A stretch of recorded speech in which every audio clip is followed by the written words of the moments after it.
Yo, yo, yo, this is T. Josiah Gaming playing Axiom Verge. I'm gonna turn down the volume. Is this a good volume? Is this a good volume? That is kind of an oppressive sound. Oh my goodness. Mar Uru Absu. I guess I'll play on this one. Oh, I pushed A, and that's apparently the back button. Oh yeah, I remember this game was kind of first meant for like consoles, like PlayStation and Xbox, which B and A are switched from where they are on. Oh yeah, that's cool.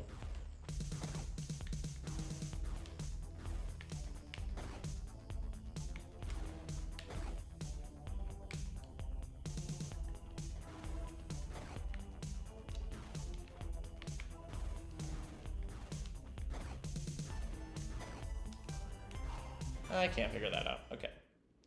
Anyway, Axiom Verge is an 8-bit style Metroidvania. Oh my gosh.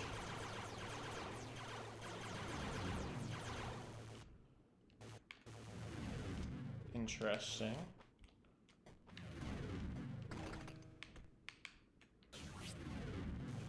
Yeah, that's a pretty advanced. Oh, goodness. Oh, yeah, and okay, I'm kind of vaguely remembering now that on the lead up to the boss, the enemies played funny beats. Oh, that's terrifying. I think you can just skip this guy, which is why he's still alive. Gosh. Does anyone else feel like that is an oppressive soundtrack? I'm turning that down.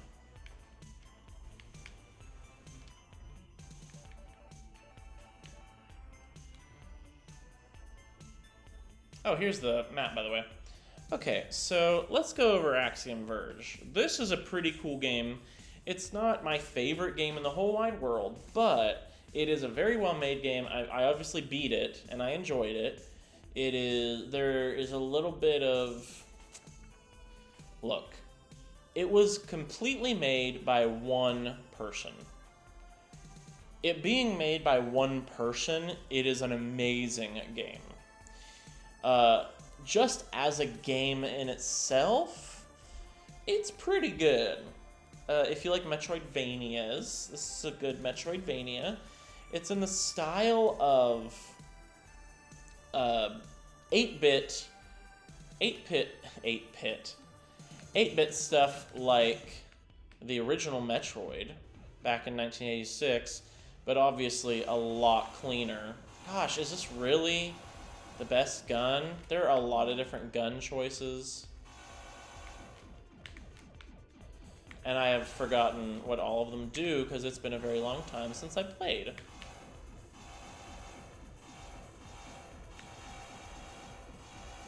That sounds awful, right? That does not make me want to play this game. I like how I can crouch run. Let's see here. Okay, so this is Axiom, this is Lightning Gun. What I like is the, wait, oh, crud. Kilver.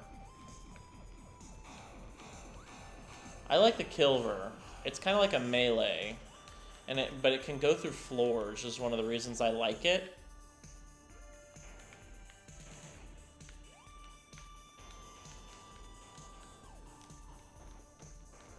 Okay, there was nothing up there.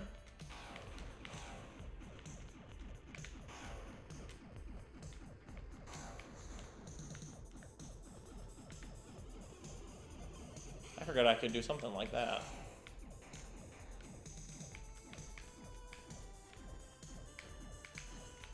Oh, I see, okay. I can dash by doing a double tap. Oh, I can dash up and down too. That's cool. Yeah, there's some really cool abilities in the game. Oh my gosh. Okay. Oh, and there's the drill.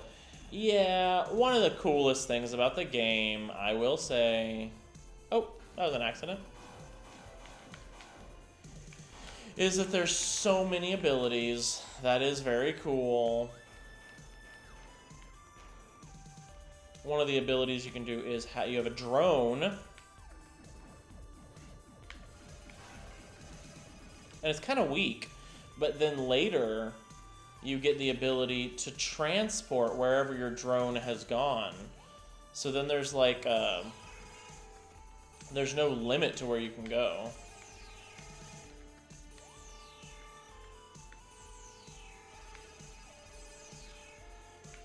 I'm gonna go this way. Kind of glitched out a little bit there. Oh! Oops. I'll go this way next. Something small is over here. Love the mini-map. Things that I didn't get before beating the game. I'm sure it was an optional thing, but still. Yeah, this has some fun story to it. I like the lore of Axiom Verge.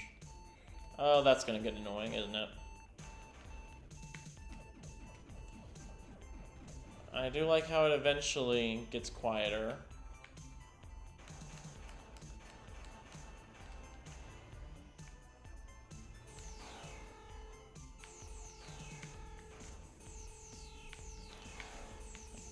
Oh yeah, I have that. Crud, what do I do? Let's try lightning gun.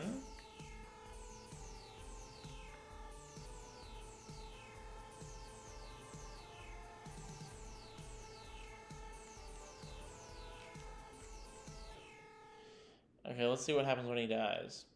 He goes back to a save point like that. Hey, Axiom Verge is a pretty cool game that takes a lot of my brain power to play, so I'm going to kind of stop playing and just talk about it. What's something bad about this game? The naming mechanisms of things. Let's see if I can go to the notes. Sudran translation. I've done my best to enable Sudran in English, reveal Sudran. Oh, okay, that was actually kind of the storm. The Sudran translation was actually a power-up where I learned how to translate into a different language, which gave me access to some things, which was nice. Ishinima, you barely understand technology that surrounds blah blah blah. Katrahaskas. So there's some influence from, I believe, Hindi, Drushka, maybe a little Russian, but I think it's, yeah, Katrahaska sounds more Hindi to me. Breach, that's a big part of the lore. You know, I think I'm thinking more of the, yeah, reveal Sudran. I forget what that did. I think it was a funny thing, though. Okay, what are the names of these places? So you got Mar Uru, Arabu, Absu, Z, Kur, Indi, Ukan Na, Eden, Ikurma. I hate Ikurma. That's probably my least. Or am I thinking of Kur? Maybe Kur is my least favorite. That was the one that I struggled with. It was so big and it was complicated. Whatever. But yeah, the naming mechanisms of these are kind of random. I mean, Metroid deals with the same thing where in Metroid Dread, a fantastic game, 5 out of 5, the naming of the areas is alphabetical and the purposefulness of the naming ends there. So yeah, Axiom Verge does weird naming, and it's kind of distracting, honestly. The lore is kind of dense for an 8-bit inspired game, but a lot of people do like the lore. I think the lore is fun. Oh gosh, there's a place I haven't been in the top left. It has been a while since I played this game. Let's see.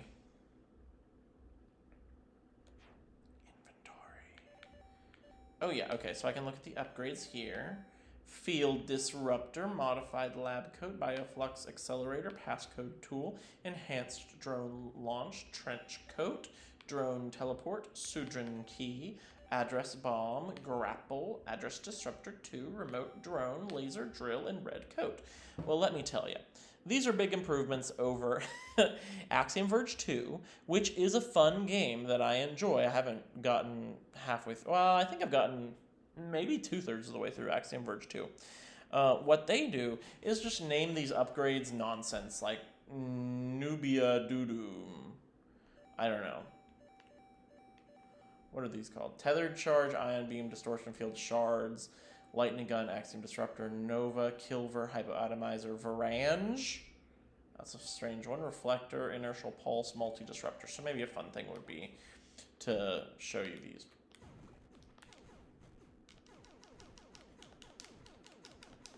This is kind of the basic gun, basic weapon. And you can lock and then aim like this, but it is 8-directional, which is honestly super bothersome to me. Ugh.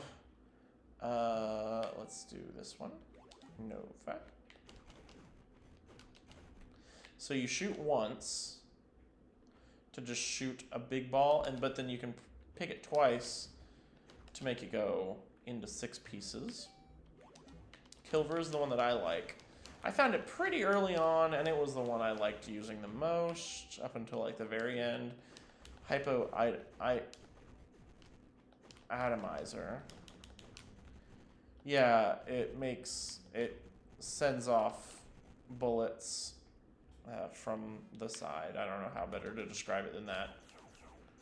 So these are like random lines, which is kind of interesting. You got the reflector. I wonder what that does. You've got the inertial pulse.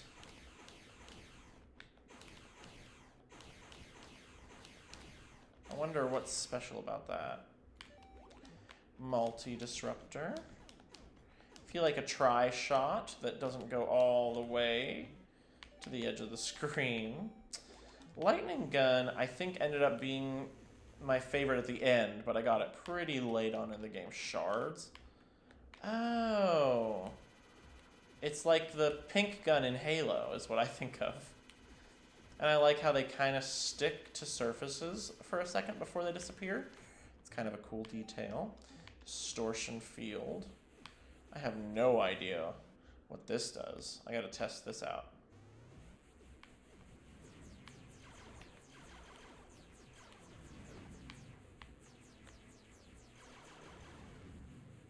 Kind of stopped him from attacking, it looked like.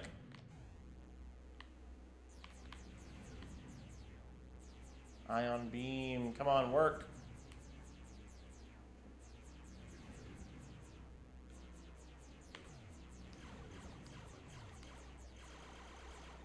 That took a second. And then finally, tethered charge.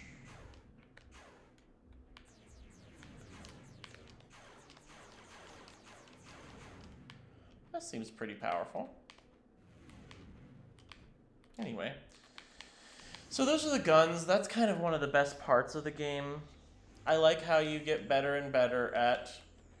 I think you get more and more powerful with your traveling, which is always fun with Metroidvanias. Let's see if I can... let's see if I can do this. Haha! Bunch of different ways that you can...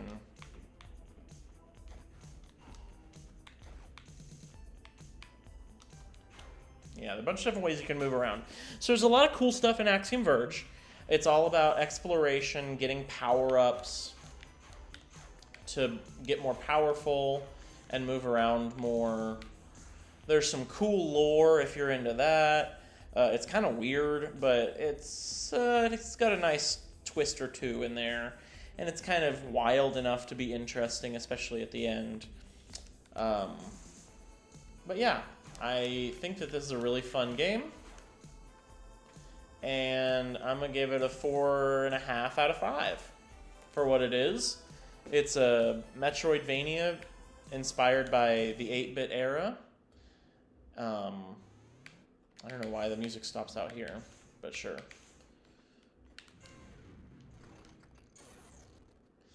And it was made by one person, I think is kind of a big deal. So that's what I got to say about Metroidvanias and Axiom Verge. It's a fun time, and it is let me just remember how much it is. $20. I'm pretty sure it's $20. It's $20 on Steam. So it's probably $20 for a digital download on Switch. Yeah, $20 for digital download. But it gets more expensive if you want a physical copy, which there are physical copies. It's a pretty cool game that one friggin' person made. I think that is so amazing. Great job, dude. There's a speedrun option you probably saw at the very beginning. There's all sorts of things you can do in here. There's a few parts I got caught up on, but it wasn't that big a deal. So I'm going to leave it at that. And goodbye, folks.